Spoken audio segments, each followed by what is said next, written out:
आप सभी को प्रणाम। सत्य सनातन की जय। ईश्वर की असीम अनुकंपा से हम सभी लोगों को सनातन मिशन चैनल के माध्यम से स्वास्थ्य पे और अध्यात्म पे भगवत कृपा से चर्चा करने का परम सौभाग्य प्राप्त होता है। चिकित्सक होने के नाते मेरा एक दायित्व बनता है कि मैं आपको स्वास्थ्य हम कैसे अपना ठीक रखें उस पर भी एक परिचर्चा रहे, जिससे कि आप सभी लोगों को ये पता चलता रहे कि हमारा स्वास्थ्य कैसे ठीक रहे। यदि स्वास्थ्य ठीक रहेगा तो जाहिर सी बात है प्रभु की भक्ति में भी मेरा हम सभी लोगों का मन लगेगा और हम लोग अपने परिवार को स्वस्थ रखते हुए प्रभु के मार्ग में आगे बढ़ते हुए एक सशक्त और सबल राष्ट्र की स्थापना कर सकेंगे। एक गुरु वंदना कर लेते हैं। वंदो गुरु पदकंज कृपा सिंधु नर रूप हरि महामोहतम कुंज जासु वचन रविकर निकर। आज हम सभी लोग उस स्वास्थ्य पे चर्चा करेंगे कि हम लोग के शरीर में जो एक शब्द आजकल हो गया है, विश्व की महामारी भी हो गई है, खासकर हमारे भारत देश में भी एक प्रबल समस्या के रूप में खड़ी हुई है, जिसका नाम हम सभी लोग बोलते हैं कि ये ब्लड प्रेशर हो गया है। आज हम सभी लोग जो इस वक्त पूरे विश्व में खासकर हमारे भारत में बड़ी एक गंभीर समस्या के रूप में सामने आया है, जिसको हम कह सकते हैं ब्लड प्रेशर, जिसको उच्च रक्तदाब के नाम से भी जाना जाता है और आजकल एक लोग चाली भाषा में हाइपरटेंशन शब्द का भी इस्तेमाल इसमें लोग करते हैं। आज हम लोग बात करेंगे, समझेंगे कि क्यों होता है, हमें क्या करना चाहिए, इन सब बातों पे हम लोग आज चर्चा करेंगे। ब्लड प्रेशर एक्चुअली है क्या? ब्लड प्रेशर जो होता है, जो आपकी खून की नलियां हैं, जो आपके शरीर में खून की नलियां जो जिससे ब्लड प्रवाहित हो रहा है, उसमें जो उनकी दीवारों पे जो प्रेशर लगता है खून के द्वारा, उसी को हम लोग नाम देते हैं ब्लड प्रेशर या उच्च रक्तदाब के नाम से जानते हैं। अब थोड़ी सी आपको हम इसमें जानकारी दे दें कि क्यों ऐसा होता है, क्यों घटता बढ़ता रहता है। आप जैसा आप सभी लोग जानते होंगे कि मैं इसको हिंदी में इसलिए आपको बता रहा हूँ क्योंकि जन सामान्य के लिए बातें हैं, इसलिए हिंदी में ही ज़्यादा बताना बहुत अच्छा रहेगा। तो अब देखें, हम लोग का हार्ट है, दिल है। अब ये हार्ट क्या करता है कि एक बार पूरे शरीर से इसमें ब्लड आता है, हार्ट में भरता है, और जब वो भर जाता है तो भरने के बाद वो जो शुद्ध होने के लिए फेफड़ा में जाता है। फेफड़ा में जब जाता है वो लंग्स में जाता है, और लंग से ऑक्सीजन ले करके वो पुनः क्या है कि वो शुद्ध ब्लड फिर से हार्ट में लौट के आता है। यानी कि पूरे शरीर से ब्लड हार्ट में आया, हार्ट से लंग में गया, लंग से शुद्ध होकर के फिर शुद्ध ब्लड हार्ट में आया, और वही शुद्ध ब्लड जो है हार्ट में आकर के पूरे शरीर में प्रवाहित होता है, जिससे कि हमको वो हर जो हमारा शरीर बना है उसका यूनिट देखें, इकाई देखें तो कोशिका है, हर कोशिका तक ये पहुंचता है। ये छोटी सी जानकारी है। अब आप समझिए, अब इसमें यदि कोई रुकावट आ रही कहीं भी, जैसे हार्ट में खून भर रहा हो या खून निकल रहा हो, तो उसमें दिक्कत होगी, तो जाहिर सी बात है उस मशीन को यानी हार्ट को ज़्यादा मेहनत करनी होगी। अब इसको हम दो नाम सामान्यतः देते हैं। एक होता है सिस्टोलिक ब्लड प्रेशर, दूसरा होता है डायस्टोलिक ब्लड प्रेशर। एक अमूमन हम 25 साल के बच्चे का देखें ब्लड प्रेशर, तो क्या होता है कि जब उसमें ब्लड गिर रहा है और हार्ट स्थिर है ब्लड लेने के लिए, तो उस समय जो ब्लड प्रेशर होता है वो अमूमन 60 से 90 यानी 60 to 90 millimetre of mercury column ऐसे बोलते हैं इसको, इतना इसी के बीच में रहना चाहिए।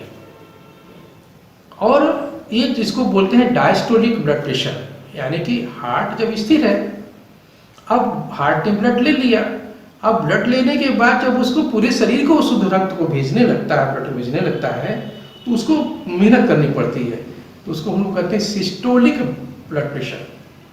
अब सिस्टोलिक ब्लड प्रेशर 25 साल के बच्चे का देखा जाए तो 100 से 140 यानी 100 से 140 के बीच में होना चाहिए।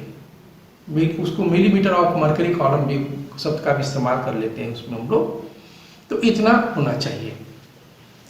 अब यदि सिस्टोलिक 140 से ऊपर चला जाता है तो हम कहते हैं कि इसका इस आदमी का ब्लड प्रेशर बढ़ा हुआ है।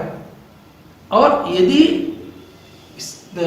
जब हार्ट स्थिर है और 60 से नीचे आ जाता है तो हम कहते हैं कि इनका ब्लड प्रेशर कम होने लग रहा है।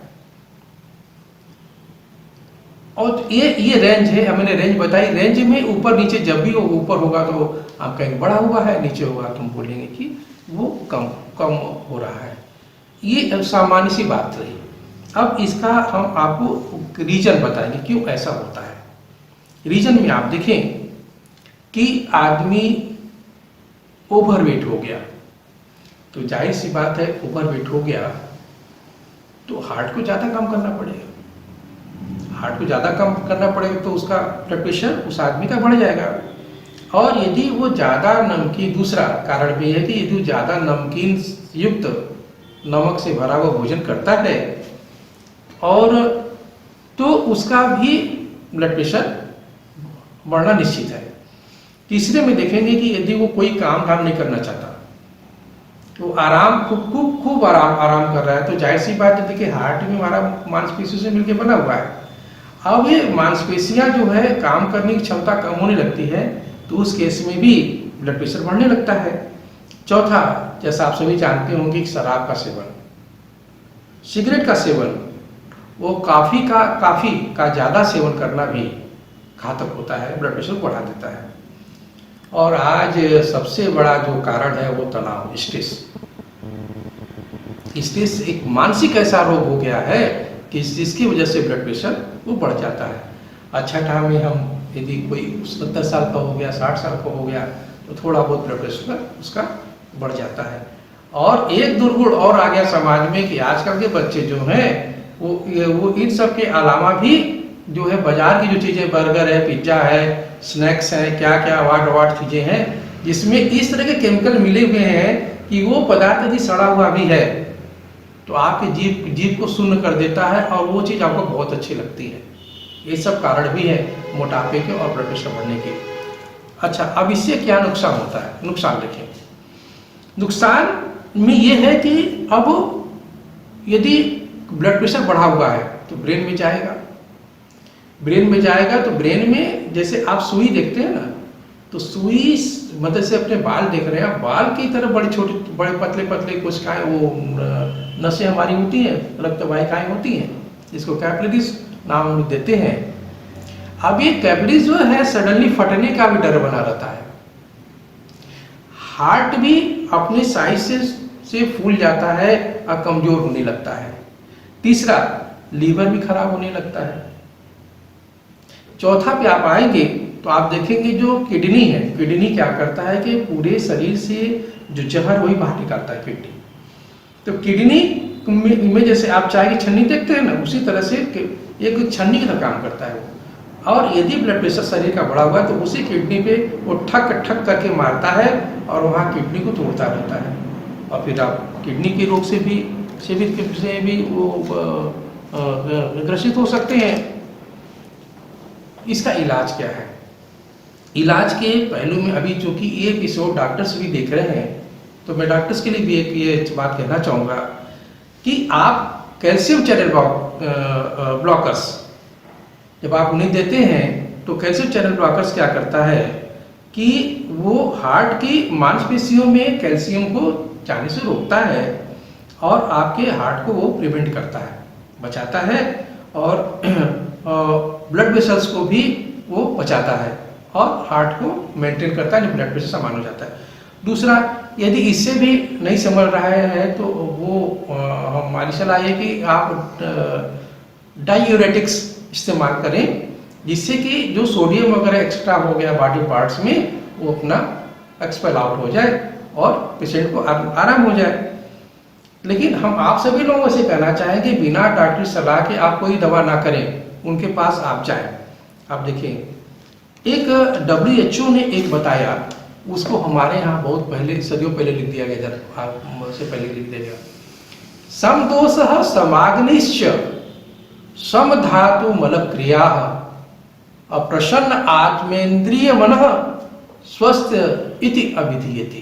कहा कि अब इसके बारे में चर्चा हम बाद में करेंगे, लेकिन आपको शॉर्ट में मैं ये बताना चाहूंगा कि देखिए, इसमें कह रहा है कि आत्मा, इंद्रिय और मन यदि स्वस्थ है तो आप ठीक है, यदि आत्मा, इंद्रिय, मन स्वस्थ नहीं है तो इसके बारे में डिटेल के बताऊंगा आपको। लेकिन आध्यात्मिक, ये पहले से ये WHO का बता दिया गया है।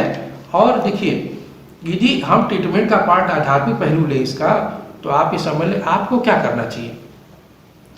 आपको ये करना चाहिए, हालांकि प्राइमरी ब्लड प्रेशर भी होता है, सेकेंडरी ब्लड प्रेशर भी होता है। प्राइमरी हाइपरटेंशन उसको कहते हैं जिसका कोई निश्चित कारण नहीं मिलता, और सेकेंडरी का एक कारण मिलता है कि हाँ, इसकी वजह से ब्लड प्रेशर बढ़ा हुआ है। आध्यात्मिक पहलू कहता है कि अपनी उस भारतीय संस्कृति को आप याद करिए, दिनचर्या का पालन करिए, सूरज उगने से पहले उठ जाइए और रात में जल्दी सो जाइए।